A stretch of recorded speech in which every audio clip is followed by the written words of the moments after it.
Estamos no ar aqui no canal do Leanderson Lima para falar do Amazonas FC, da Onça Pintada. E aqui eu quero convidar vocês para a gente montar aqui um pequeno quebra-cabeça. Na verdade, fazer um revival aqui dos últimos acontecimentos da Onça Pintada, que tem deixado assim o time com cara de que vai terminar a Série B ladeira abaixo. Mas se tiver que ser ladeira abaixo, menos mal que pelo menos vai ser um ladeira abaixo mantendo o time na Série B. Vamos falar sobre tudo isso, mas antes roda a vinheta.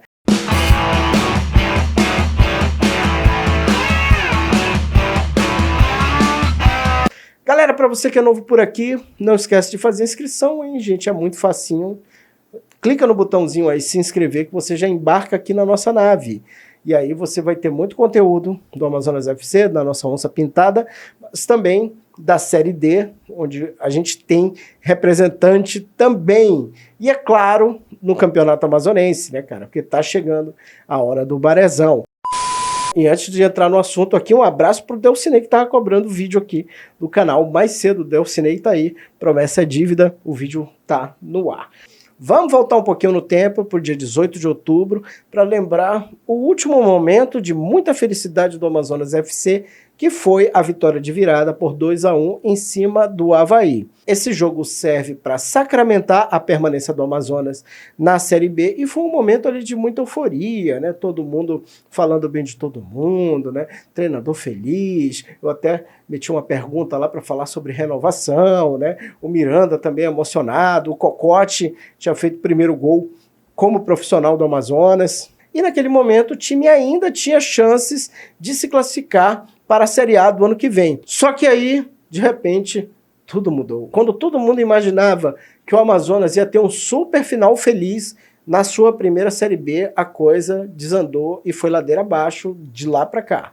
Seria a praga do Avaí? O fato é que no dia 22 de outubro, o Amazonas sofre uma derrota para o Vila Nova e naquele momento, ali parece que algo não estava bem nos bastidores, porque o Rafael Lacerda, treinador da equipe, foi à coletiva e ali na coletiva ele deixou escapar ali umas críticas sobre falta de comprometimento de alguns jogadores, pontuou que isso não era uma coisa daquele momento.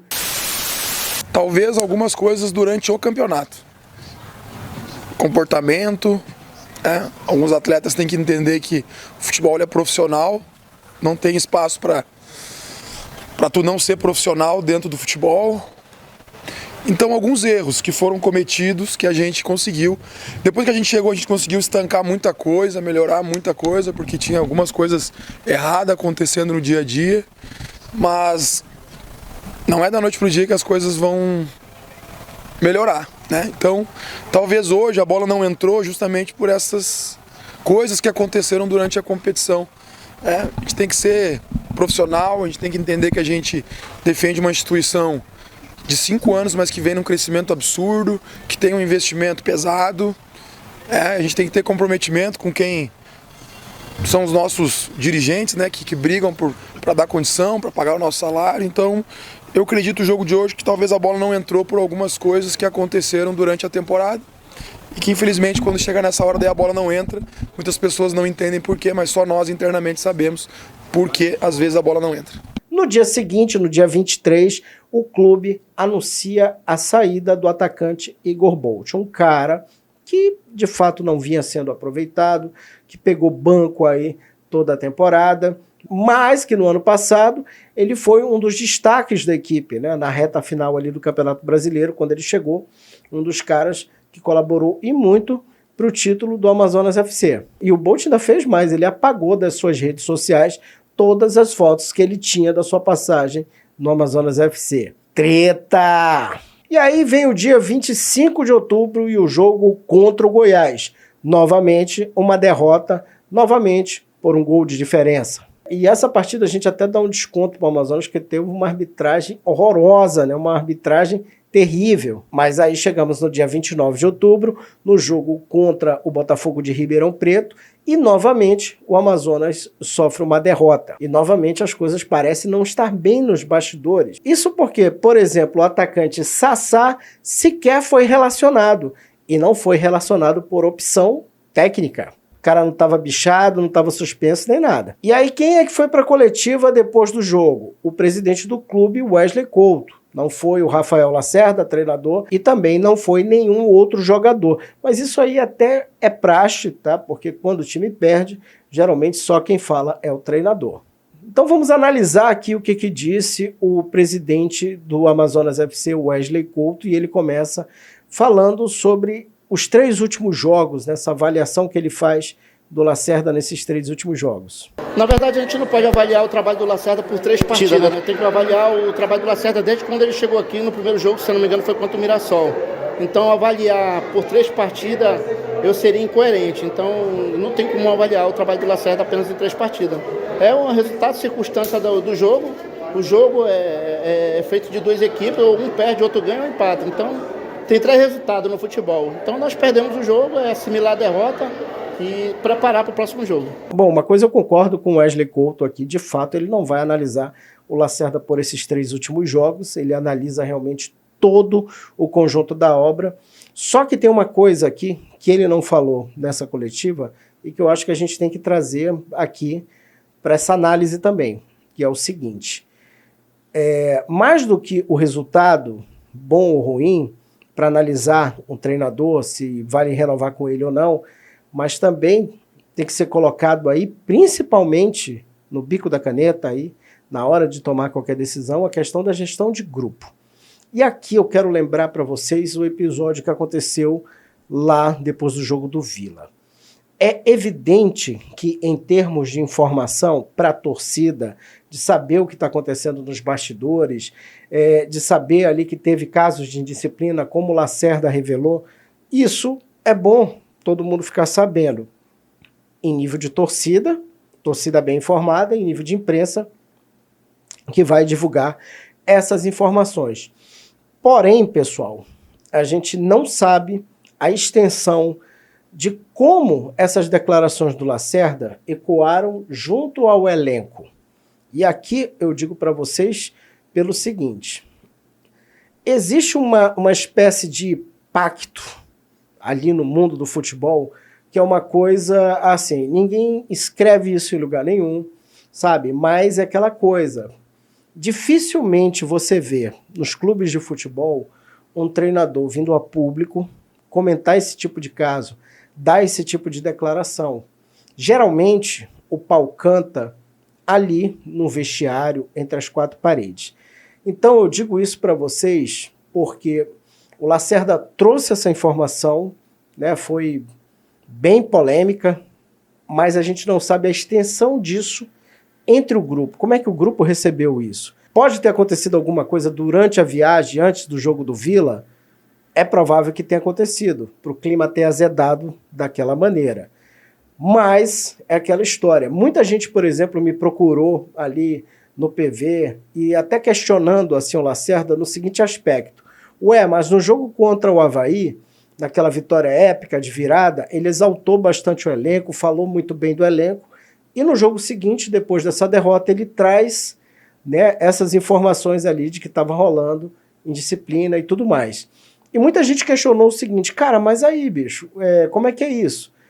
Quando ganha é tudo legal, quando perde nada presta, tava todo mundo fazendo alguma coisa. Então, assim, a percepção das pessoas, sabe, do comentário geral da torcida, foi esses 2 momentos. Então, a gente não sabe, de fato, a extensão do impacto dessas declarações e nem o quanto ela pode ter azedado o vestiário do Amazonas FC. Porque também tem uma outra história e tem um outro ponto disso, que é o seguinte. Ele disse, né, não são todos os jogadores, mas quando você deixa de dar nome aos bois, você acaba colocando suspeita ali em todo mundo.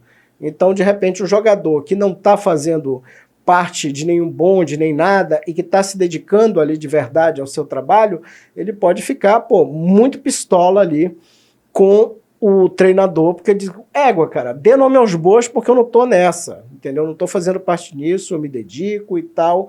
E esse é o problema quando você traz uma informação dessa a público sem dar nome aos bois. É evidente que o treinador não vai dar nome aos bois, mas quando você generaliza, né, ou então quando você não diz mesmo quem foi que fez a parada, fica, sabe, aquela nuvenzinha em cima de todo mundo.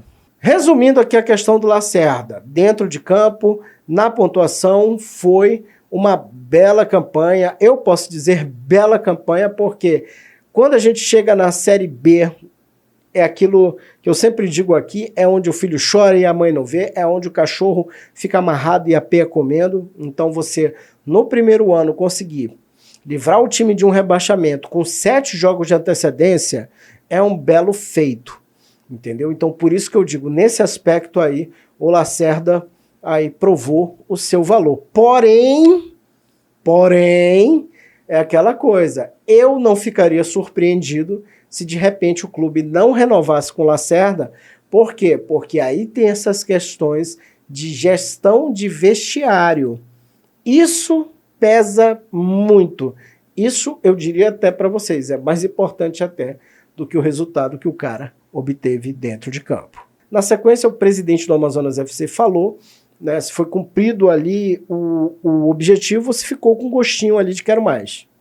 É a sensação do dever cumprido, porém tínhamos capacidade de chegar mais longe, né? Então vamos brigar para pontuar mais, para ter uma performance no decorrer do campeonato, até o final do campeonato, né? As equipes que vêm disputar as partidas com o Amazonas, ela tem os interesses dela, ou a briga pelo rebaixamento, como foi hoje o Botafogo, ou a briga pelo acesso ainda, as equipes que estão ainda em cima, o próprio Goiás, América Mineiro, né? Então essa é a sensação que a gente tem, né? Estamos já em planejamento para o desmanche do elenco, para trabalhar aí futuras renovações, contratações novas, é isso que a gente já está com pensamento em 2025. Bom, e aí ele fala sobre essa questão do desmanche do time, né, que é natural nesse momento de virada de ano, de novos contratos, de novos reforços, saídas e chegadas, isso é super natural. E ainda mais levando em consideração as informações que o Lacerda trouxe sobre episódios de indisciplina. E se eles de fato ocorreram, como eu acredito que ocorreu tanto, que rendeu baixa no dia seguinte às declarações aí do Lacerda, então eu acredito que quem deve estar nessa barca, ou precisa estar nessa barca, são aqueles ditos jogadores que ele falou, que não tem compromisso, né, não mostraram comprometimento com o clube. Então, essa turma aí já vai tarde. Que realmente não dá, pessoal, para você ficar com jogadores sem compromisso com a missão do clube. E o curioso nessa coletiva é que ele também já anunciou o primeiro jogador aí confirmado para a próxima temporada, que é o belga Josh Epiá, que apareceu, mas não estreou, mas está inscrito e tudo mais. E ele explica um pouquinho desse rolo aí a seguir. Na verdade, ele já é contratado nosso, né? Houve uma falta de comunicação, o Josh teve que resolver um problema fora, mas volta para o estadual. E o planejamento de 2025, ele vai se dar depois do dia 15 de novembro, onde todos saberão o que temos aí para planejar os nomes, né? Quem fica, quem vai para 2025. 15 de novembro, galera, save the date, né? Porque é nessa data aí que o Amazonas vai começar a revelar para sua torcida quem é que fica e quem é que sai. Dia muito importante, vamos ficar de olho. Enquanto isso, vamos que como vocês sabem aqui, o futebol não para.